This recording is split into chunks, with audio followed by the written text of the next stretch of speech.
जय हिन्द दा नुवान गैले बेफोरबायदि अबस्थायाव थाफैनो गोनां जाबाय दा बिदियावनो जानांबाय दे बाब बाब बाब बाब नै हाव हाव हाव हावखा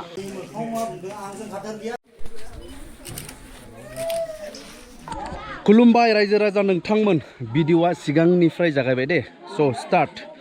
दानिया नायदो रायजो राजा नोंथांमोन इमाजिन खालामदो माने मोनदांदो गोसोजों नैबे बोथोराव दुंहावहाव सान्दुं दुंनाय समाव नैबेबायदि न' सोरनिबा थिंनि न' सोरनिबा तिरपालनि न' कारेन्टनि बेबस्थाथ' गैखाया जायफोरा सलार दं फिसानो नै बेफोरखौनो एसे बेबस्था खालामनाय मबाइल चार्ज होनाय माबा होनाय नै कारेन्ट गैयिनि थाखाय बेयो मा होनो सांखा बेटारि औ दासो बायना लाबोदों ए दे मबाइलफोरखौथ' चार्ज होथारनांगोन ना माने मबाइलाथ' बिराद गोनांथार दिनैनि दिनाव खोरखि गैयि न' नै बन्द'जोब बोनो संग्रा बोनो उन्दुग्रा नै नायदो बेयावनि गरमखौ मानिनांगोन फांखा गैया दा बेफोरबायदि न'आव दासिमबो थानानै भुगिनांगासिनो दं नैबे रिलिफ केम्पनि गासै सुबुंफोर वा आयु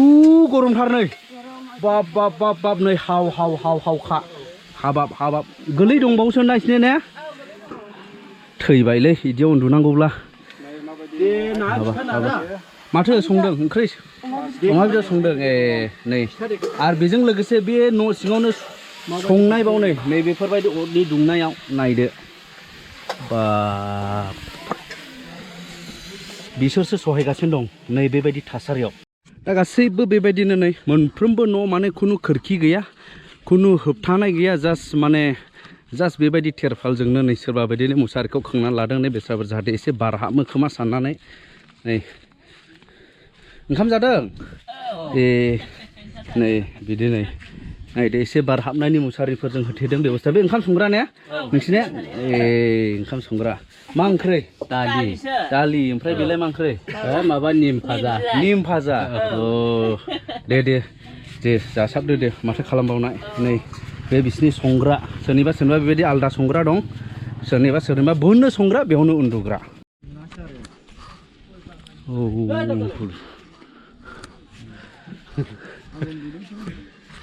नै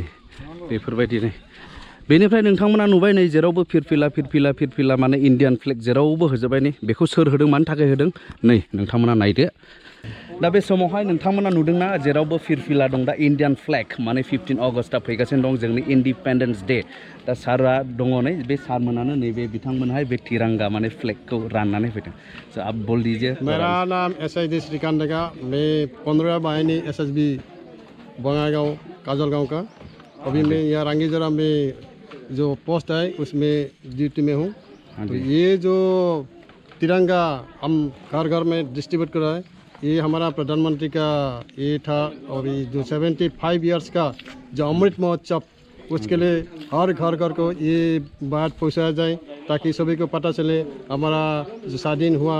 तो 75 इयर्स हुआ दा नायफिनबावदो रिलिफ केम्पनि अबस्था ओहो बोन ओंखाम सङो बोन उन्दुयोनो नै बिसिनिबो नै नायदो नै संगासिनो ए मा ओंख्रिबा माबासो थारुनजों अमा बेदर थारुनजों अमाजों दे आयु एफा गुदुं बोन थायो बाब ओरैबायदि गरम हाब दे संदो दे दा आदा मनिन्द्रजों आंजों आरोबाव थाबायगासिनो दङ नै माने बेयाव दङ गासै 58टा न'खरफोर आरो 500नि गोजौ माने 500नि गोजौ पपुलेशन सुबुंफोर दङ गथ'फोरा बिदिनो फरायफुनाय सोरबा गथ'फोर बिसोर गासै चिल्ड्रेनफोरा माने 100 बायदि दङनो उन्मान बेबायदि दा बिसोरनि गासै जिउ इयुन फिउचार दा नै ड्रप थानानै थानांसिगोन हो नै नायदो नै जाखांबाय ओंखाम जाखांबाय ओंखाम जाबाय जायाखै ए दे माथो संखांबाय ना माथो संगासिनो नामा ए नै दिनै बोनो उन्दुग्रा बोनो संग्रा दा नोंसिनिबो ने नै गोबां दा नोंसिनिया मानसिफ्रा गोबांलै सयजन थानांगौ नै बेखिनियाव नै नायदो बाब गरमथार दा गरम थानो हाया नैबे अबस्था नोंथांमोना नुगासिनो दं नै बिसोरनोबो खोबथेजोबनायनि नै औ जाखांबाय आयं ए नै उन्दुनायाबो नो ओरै सङो हरै उन्दुयो ने माथो होनबावनाय रिलिफनि अबस्था नायदो नै गसंजोबनोबो हाबावासो नै गसंजोबनोबो हाबावा नै नायसाय नै नांगौ नै औ आयु गरमा खुनु ब्लक जोबनानै गासैबो जेरैबो बन्द जेरैबो सानावबाय था हाबनो हाखा दा नै ओरैबो दङ नै एबारावहायथ' आरो गाज्रिसिन जाबावबाय अबस्थाया आयं ओंख्रिया माइलाय ए लेबु दाथ' गैखाले आयं माने थाजाखालि देखुजोबबाय गैले न'आनो दैयानो लांजोबबाय मा खालामबावनाय ओमफ्राय थाबावनाय एखुनाय थिंखौ लानानै फैबाय गय बागान दङमोन 1.5 बिगासो दुखु दा नैबे बिथांमोनहा बयहाबो गोरबोआव दुखु दङ दे एसे मोजां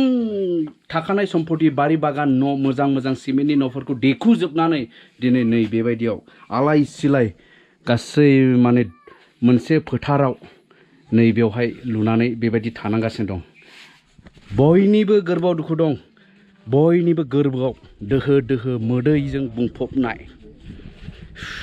नोंसोर जेब्ला फैगोन बे ओनसोलाव बे रिलिफ केम्पआव फैगोन ना अब्ला नोंथांमोना बुजिगोन नायफै मा नाममोनलाय बाबुनिया रसान ए दा नैबाव नायदो नैबे बिथांमोननियाव आं मिथिदों माने न'खरनैजों दङ नैबेयावहाय सोर थायो होनदोंमोनलाय आब' फिसाय थैजानाय अ बेचारि माने फिसाजो अ माने नैबेयावनो रान्दिमोननो बेचारि न' लुना होनो हाया नालाय नैबे आब'मोननि न'खरनि लाफाबाय आरो अननानै बेवहाय नै बेफोरबायदि अनज्लायनायजों नैबे दुखु खस्थ'नि गेजेरजों दङ दै नैबे ओनसोलाव नायदो नै दा नायदो नै आं हाबावनो नागिरदों मोनसेबाव नै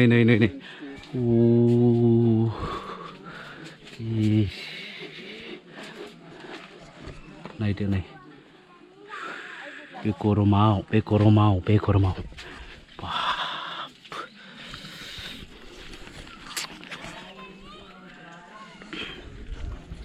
बेबायदि गरमाव मोजां गाज्रिनि गेजेरावनो दुखु खस्थ'नि गेजेरावनो दं मोनावलाय माबायदिलै एथ' गरमाव उन्दुनो हायोसै हरनि 12ता 1तासिम जिरायो जों ए मोनो बार लानांगौ नै जिरायनानैहाय ने औ थाम्फैबो गरमबो गरम जुदि बार जानो बाहेरायाव थायोब्लाबो आरो थाम्फैनि डिस्टार्ब आरो न' सिङावनो जुदि थाम्फैनिफ्राय बासायनोब्लाबो गरमानो उन्दुनो हाया बेस्राफोर जोबोद खाफाल गाज्रि होननानै बुंनांगोन नायदो नै ओमफ्राय नैबे न'खरनि ओरैबायदि दुखुबाव माने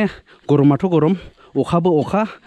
बारजों अखाजों फैनानै बिसिनि लुनानै लानाय बे थिलेबलेब मोनसे देराया दिनै सिलिंखार जाबावबाय नै माने बुखारनानै उरायजोब्बाय आरो तिरपाला ने बिदि जादों ने औ नै दा लांदां फादां जानानै दं नै बेस्राफोर दा हरैबो जिदों ए सेस नै लांदां फादां जानानै दं बेस्राफोर नै दासो बानायफिनगासिनो दं नै माने दुखुआनो ओरैबायदि दुखु सानथ्र' हायै दुखु जायखौ माने जेजोंबो रुजुनो हाया दा नैबो नायदो नै सासे बाबुआ माबायदि आलाय सिलाय ओंखाम जानांदों नै गोदाव सोरावै बाहेरायाव मा ओंख्रि बाबु मा ओंख्रि दा बिदर ए मा नाममोनलाय बाबु नोङो हा रियान ए रियाननो नै रियान बाबु रियान नायदो नै बेफोरबायदि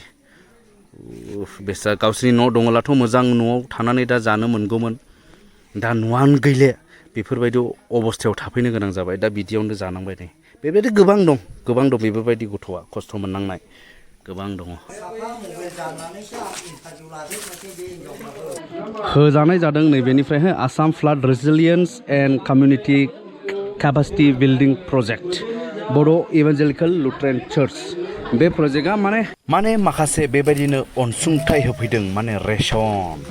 स' जोबोद हामबायसै नैबे ELCA नि जाय प्रजेक्ट बिनि गेजेरजों होफैनाय माखासे अनसुंथाइ बिसोरनि अनखांनाया जोबोद बेसेन गोसा आदा मनिन्द्र नार्जारि नै बियो दा बे बिथाङा मिथिगौ बेवनि थासारि आरो दासिमाव बबेसिम मा प्रसेस जानानै दं सरखारनिफ्राय माबायदि हेफाजाब मोनदों सरखारनिफ्राय ओरैनो रेशन पार्टिया बर्थमानाव मोनगासिनो दङ ओमफ्राय बेनि उनावहाय जायखिजाया मा होनो फुल डेमेज जानायनि रेकर्ड पार्टिखौ जों दिनैसिम मोननो हायाखै जेनेबा बुजिथ'वाखै माबेसिमा आवगायनानै दङ अके जोंनिसिम जेबो मेसेज गैखाय जोंखौ बुंनो हाया जायखिजाया जों आरो दाथ' जोङो बिराद प्लास्टिक सिङाव ओरैबायदि खस्थ' जानानै दङ खुनु माने हां मोननि बायदि माने मा होनो उखास लानो हायि बायदि ओरैबायदि गरमाव दङ थारमाने प्लास्टिक नालाय प्लास्टिकआव बननो संनांगौ बन जानांगौ उन्दुनांगौ ओरैबायदि आरो दा ओरैबायदि खस्थ'आव दङ माब्लासिम गभर्नमेन्टआ माबा मा होनो एसे बोखारनानै होगोन बा बोस्रांनानै होगोन बबे जायगायाव नुहैयो बा दोनहैया बेसिमबो दानैसिमबो जेबो गैया बे हिसाबै मानसि हिसाबै जों बे जायगायावथ' थाबाय थानाया जोंनि थाखाय गोरलै नंला थानोनो बिराद असह्य मोनखाबाय सान्दुं गोसायावहाय आरो बिराद मानसिफ्रा लोमजानानैबो दङ दा लोमजालाबायनानै दङ बे हिसाबै दाखालि थांनायावहाय SSB निफ्राय एसे मुलि लाबोदोंमोन दा बर्थमान गभर्नमेन्ट हिसाबै होफैनाय हस्पिटाल हिसाबै होफैथ'नाय जायाखै दा होफैगोन दा जायखिजाया ओरैनो थानाय जानायाव सासे लोमजायोब्ला माने बारायलांबाय थानाय जायो जोंहा माने बेयाव थानाय हिसाबै बारदेरनो बे हिसाबै जाहाथे जोङो एसे मोजां जायगायाव थानो मोनला एसे आलदा आलदा थानो मोनला खुब मोजां मोनगौ आरो बिराद लादु बिदु जाबाय सासे लोमजायोब्ला बयबो लोमजानांगौ जाहैबाय ओरैबायदि जायो आरो स' गभर्नमेन्टनिसिम बेनो खावलायनाय आरो बिथांमोननि जानानै नोंथांमोनाबो जुदि खावलायनो गोसो जायोब्ला अननानै भिडिअखौ शेयार खालामनानै हो माने नैबे बिथांमोन दुखुथिया जायफोर हाबो गैले न'बो गैले ओमफ्राय बर्थमान नै बेफोरबायदि सान्दुं थिं थिं दुंनायाव अखाबो हायो माब्लाबा बारहुंखा हायो माब्लाबा मैदेरबो फैबावो मैदेरनिबो डिस्टार्ब दा बे बिथांमोनखौ सहाय होनो आखाइ फोलावनो हायाब्लाबो भिडिअखौ शेयार खालाम जाहाथे भिडिअआ गोसारनो बयबो मिथिथों आरो सरकारा मिथिनानै बिसोरनि थाखाय माबा मोनसे राहाखौ जेन थाबैनो लानानै सुफुंनानै होनाय बायदि दा नैबे खाथि राङि जरानि SSB केम्पनि बिथांमोन जायफोरा फैदोंमोन बिथांमोनाबो दा थांफिननो ओंखारबाय नै सारमोना बिदिनो रानबाबायदों नालाय नै जोंबो नाजावनायसै दिजे गया सार थेंक इउ जय हिंद जय हिंद जय हिंद आ रहा है हम लोग का ये independence day we love India I love India सारमोननिबो खाबाय नै औ ठीक है अब्ला भिडिअआबो बेखिनियावनो जोबथ'नाय जासिगोन लोगोफोर आरो उननि भिडिअआव लोगो मोनबावगोन आरो नोंथांमोनखौ आरोबाव खावलायबावदों नैबे बिथांमोनखौ अननानै जेन बे भिडिअखौ शेयार खालामनानै होनाय बायदि ये हो गया मेरे लिए ठीक है आपके लिए हो गया हाँ हो गया मिला मेरा और चाहिए नहीं